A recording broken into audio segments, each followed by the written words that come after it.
Welcome back to Indiana Jones, and today I am doing something kind of interesting that I wanted to do for some time. I'm gonna be analyzing what would have happened if, and only if, the current championship point system was applied to every single year in the F1. As some of you might know, this has been applied since 2010. And before that, there were some different kind of point systems giving points to the first 8, and before it was for the first 6, and many years ago it was to the top 5 or 4, something like this. So, would we have the same world champions? Would anybody have more championships or less championships? Let's analyze. So, this is the point system that we have right now in active. You get points for the first 10, 25, 18, 15, 12, 10, 8, 6, 4, 2, and 1. So, season 2009. The champion, as you can see in the background, was Jenson Button with the BRAWN, the Brown Mercedes, the team that was purchased by Ross Brown from Honda for £1, as long as he could take care of it. Let's analyze a little bit what it was the point system at that year. Now you get points for the first 10. At that point, you got points for the first 8, distributed like this: 10, 8, 6, 5, 4, 3, 2, 1. No points for the fastest lap, so it was kind of simple, right? You win, you get more rewards. So who was participating on that championship? You had McLaren Mercedes with Hamilton and Kovalainen. You have Ferrari that used Kimi Raikkonen and Felipe Massa until he got injured in the Hungarian Grand Prix with one spring that came out from Rubens Barrichello's Brawn, and it was substituted first by Luca Badoer, and due to poor performances it was substituted by Giancarlo Fisichella, who was racing for Force India. It was his last season in F1, so he made his dream come true of driving a Ferrari F1 for some races. You have the BMW Sauber with Kubica and Heidfeld. You have the Renault with Alonso and Piquet until he was sacked, and they was substituted with the academy driver Romain Grosjean.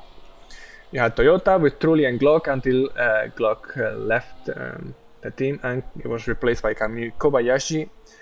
You had Red Bull with Webber and Sebastian Vettel. You had Toro Rosso with Sebastian Bourdais and Sebastian Buemi until Bourdais was sacked and replaced by Alguersuari, young academy driver. You had Williams with Rosberg and Nakajima.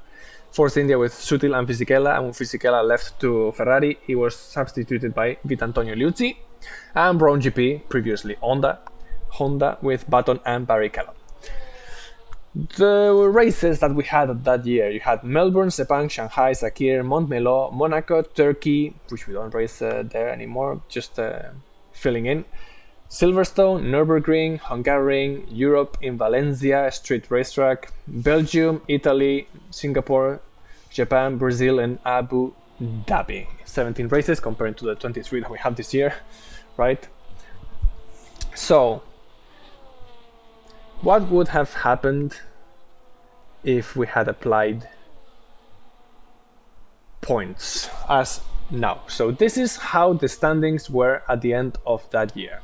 Button won the championship with 95 points over Vettel that had 84 and Rubens Barrichello that had 77, right?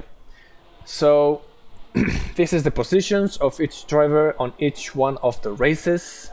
Some of them, as you can see, didn't participate and whatever. So if you had applied 25 points to the winner and the current system that we have now to every single driver in every single race, this would have been the standing at the end of the season. Button would have had 228 points, followed by Sebastian Vettel 209, Barrichello 193, 172 for Webber, Hamilton 123, would have lost the position to Kimi Raikkonen with 124 points.